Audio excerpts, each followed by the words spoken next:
Bonjour à tous. J'ai le plaisir d'ouvrir cette première session où, comme vous l'a dit Michel, nous allons parler prévention des complications biologiques.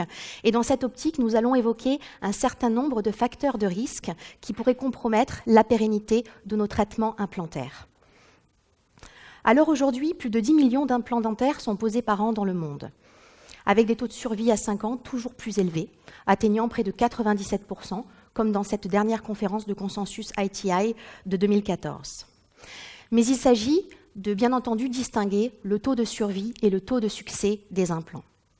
Le taux de survie correspond à la persistance d'un implant sur l'arcade et ne tient pas compte des complications, même si celles-ci peuvent être considérables, particulièrement dans le cadre des maladies périimplantaires.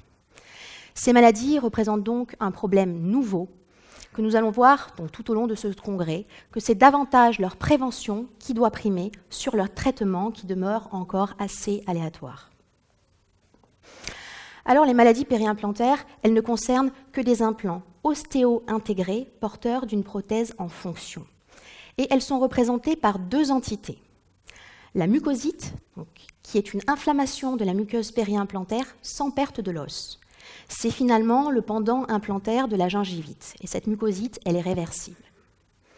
Il y a également la périimplantite, donc, qui est une inflammation de la muqueuse associée à une perte de l'os, qui est irréversible, et toujours par analogie avec la parodontie, eh bien, avec la périimplantologie, eh bien, c'est le pendant implantaire de la parodontite.